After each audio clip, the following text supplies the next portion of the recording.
हरे कृष्णा, राधे राधे। आज आपको कार्तिक माह पूरा होने के बाद कही जाने वाली एक कहानी बताते हूँ। इस कहानी को कार्तिक माह की पूर्णिमा से अगले दिन प्रतिपदा यानी पड़वा को पढ़ते हैं। इसे चिड़ा चिड़ी की कहानी कहते हैं। इस वीडियो में मैं आपको दो कहानी बता रही हूँ चिड़ा चिड़ी की। शुरू करते हैं। एक बार की बात है, 4 चिड़िया एक पेड़ पर रहती थी। सभी एक दूसरे की बहुत अच्छी सहेली थी। कार्तिक आने से पहले एक चिड़िया ने पेड़ के नीचे बात कर रही 2 औरतों की बातें सुनी। वो औरतें कार्तिक माह की चर्चा कर रही थी।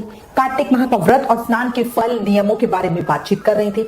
चिड़िया को सुनकर बहुत अच्छा लगा। उसने अपनी बाकी सहेलियों को कार्तिक माह के बारे में बताया तो सभी कार्तिक स्नान और व्रत के लिए तैयार हो गई।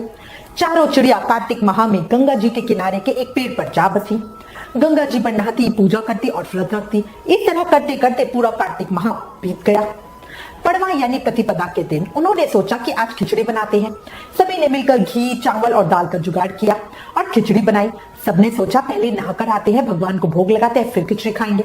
पहले एक चिड़िया नहाकर आ गई, बाकी सारी नहीं आई थी। उसे बहुत तेज भूख लग रही थी। उसने खिचड़ी की भाप खा ली और सो गई। फिर दूसरी चिड़िया आई तो पहली चिड़िया को सोते देखा और बाकी 2 चिड़िया तो भी आई नहीं थी, तो उसको भी बहुत तेज भूख लग रही थी। उसने खिचड़ी का पानी पिया और वो भी सो गई। इसके बाद तीसरी चिड़िया आई। उसने 2 चिड़ियाओं को सोते देखा और चौथी चिड़िया को कहीं नहीं पाया, तो उसे लगा चौथी चिड़िया तो भी नहा ही रही होगी। तीसरी चिड़िया को भी बहुत तेज भूख लगी थी, इसलिए तीसरी चिड़िया ने खिचड़ी खा ली और वो भी सो गई। फिर चौथी चिड़िया आई तो उसने सबको सोते देखा और खिचड़ी को भी खाली देखा, तो उसे लगा इन तीनों ने मिलकर खिचड़ी खा ली है। उसने खिचड़ी की खुरचन ही खा ली। खाने के बाद दैवयोग से तूफान आया और चारों चिड़िया मर गई। अगले जन्म में जिस चिड़िया ने भाप खाई थी वह राजा के घर राजकुमारी के रूप में पैदा हुई। जिस चिड़िया ने खिचड़ी का पानी पिया था वह कुमार के घर पैदा हुई। जिसने खिचड़ी खाई थी वह ब्राह्मण के घर में जन्म लिया और जिसने खुरचन खाई थी वह हथनी के रूप में जन्म लिया। कुमार की लड़की राजा के यहाँ दासी बन गई। ब्राह्मण की लड़की राजकुमारी की सहेली बन गई। हथनी भी राजा के महल में ही आ गई। राजकुमारी बनी चिड़िया को पिछले जन्म की सभी बातें याद थी। अब राजकुमारी का विवाह तय हुआ, उसको महल छोड़ के जाना था। उसने राजा से कहा कि मैं अपने साथ इस दासी और अपनी सहेली को ससुराल लेके जाऊंगी। राजा ने कहा ठीक है, ले जाना। राजकुमारी फिर भी नहीं गई, तो राजा ने पूछा अब क्या हुआ, अब क्यों उदास हो? तब उसने कहा मेरे साथ इस हथनी को भी भेज दो। राजा ने कहा ठीक है, ले जाओ, और नौकर भेजे हथनी को लाने के लिए। लेकिन हथनी जाने के लिए अपने स्थान से उठ ही नहीं रही थी। तब राजकुमारी खुद उसके पास गई और उसके कान में अपने पिछले जन्म की सारी बातें कही, जिसे सुनते ही हथनी उठ के खड़ी हो गई। राजा ये सब देख ही रहा था। उसने तलवार निकालकर राजकुमारी से पूछा कि तुम सच सच बताओ, तुम कौन हो और जानवरों से कैसे बात कर लेती हो? सब सच नहीं बोलोगे तो मैं तेरा सर काट दूंगा। राजकुमारी ने राजा को पिछले जन्म की सारी बातें सच सच बता दी। पिछले जन्म की सभी बातें सुनकर राजा बोला यदि कार्तिक स्नान का इतना महत्व है तब हम भी जोड़े से कार्तिक नहाकर दान पुण्य करेंगे। बोलो कार्तिक के ठाकुर की जय। अब आपको चिड़ा चिड़िया की दूसरी कहानी बताती हूँ। किसी एक जंगल में बरगद के एक बहुत बड़े पेड़ पर एक चिड़ा और एक चिड़िया का जोड़ा रहता था। दोनों बड़ी मस्ती में गाने गाते, नाचते और मजे से रहते। चिड़िया सीधी सादी और भोली थी, लेकिन चिड़ा बहुत चालाक और कामचोर था। चिड़िया के मन में दया, भावना और भगवान की भक्ति थी। वे हर कार्तिक स्नान व्रत करती। चिड़ा खुद तो कुछ करता नहीं था और चिड़िया को भी करने से मना करता रहता। चिड़िया ने कार्तिक व्रत लिया और एक समय ही खाना खाती। चिड़ा और चिड़िया सुबह उठकर साथ ही दाना दुनका करने के लिए जाते थे। एक समय चिड़िया का कार्तिक व्रत समाप्त हुआ। कार्तिक पूर्णिमा के अगले दिन दोनों सुबह खाना ढूंढने गए, पर उस दिन दोनों को खाने के लिए अनाज का एक दाना भी नहीं मिला। दोनों को बहुत तेज भूख लगी थी। चिड़िया सच्चे मन से भगवान को याद कर रही थी। दाना ढूंढने के लिए दोनों उड़ते उड़ते बहुत दूर निकल गए और दूर गांव में एक घर में जाकर घुसे। उस घर में आंगन में ही एक बर्तन में दाल और दूसरे बर्तन में चावल रखे थे। दाल और चावल देखकर चिड़ा चिड़िया से बोला क्यों ना आज हम खिचड़ी बनाकर खाएं। चिड़िया ने भी हाँ कर दी। चिड़िया ने अपनी चोंच में दाल भर ली और चिड़िया ने चावल भर लिए। दोनों अपने बरगद के पेड़ पे वापस लौट आए। वापस लौटते ही उन्होंने खिचड़ी बनाई। खिचड़ी इतनी अच्छी बनी कि उसकी जो खुशबू थी वो दूर दूर तक फैल रही थी। चिड़ा बड़ा चालाक और कामचोर होने के साथ ही बहुत बड़ा पेटू भी था। उसने सोचा कि खिचड़ी अगर आधी आधी बाटी तो मेरा पेट तो नहीं भरेगा और मैं भूखा ही रह जाऊंगा।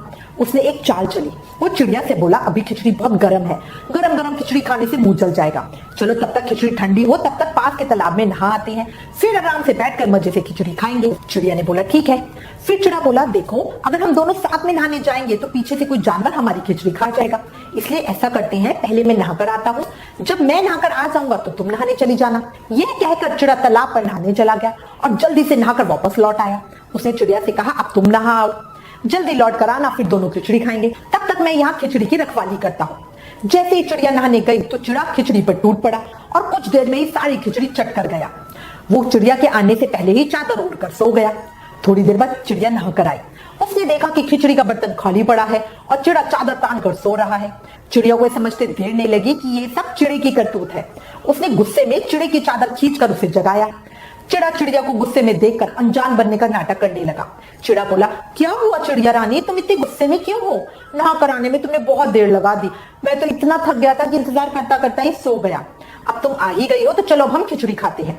चिड़िया को यह सुनकर और गुस्सा आया और वो बोली, मुझे बेवकूफ बनाने की कोशिश मत करो, मैं तुम्हारी चाल अच्छी तरह समझ गई हूँ। खिचड़ी तुमने छोड़ी ही कहाँ है खाने के लिए, वो तो तुमने पहले ही सारी चट कर ली। चिड़ा बोला, ये तो बिल्कुल झूठ है, मैंने खिचड़ी नहीं खाई। मुझे सोता हुआ देखकर शायद कोई और जानवर खिचड़ी खा गया होगा। चिड़िया बोली, मुझे अपने भगवान पर पूरा विश्वास है, तुम झूठ बोल रहे हो या सच, इसका फैसला हमारे भगवान करेंगे। मैं किसी भी तीसरे पंछी को बुला के लाती हूँ, वही इस बात का फैसला करेगा।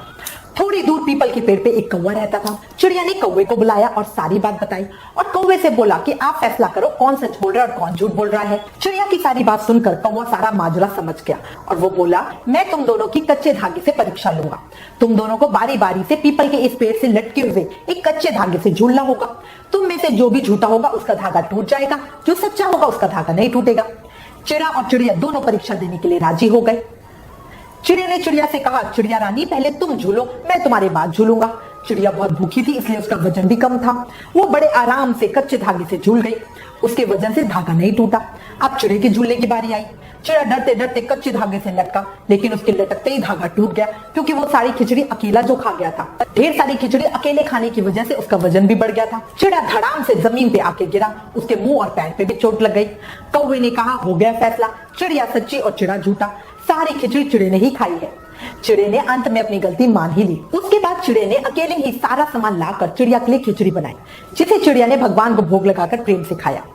दैव योग से उसी दिन शाम को दोनों की मृत्यु हो गई। कार्तिक व्रत के प्रभाव से चिड़िया ने राजा के घर में जन्म लिया और चिड़ा गधा बन गया। हे कार्तिक के देव, जैसे चिड़िया पर कृपा करी वैसे ही इस कहानी को कहते सुनते उकारा भरते सब पर कृपा करना। बोलो कार्तिक के देव की जय, मोर मुकुट बंसी वाले की जय। अगर कार्तिक माह की कहानी पसंद आई हो तो प्लीज इस वीडियो को ज्यादा से ज्यादा शेयर करें। Please like, share and subscribe. Thank you. Hare Krishna.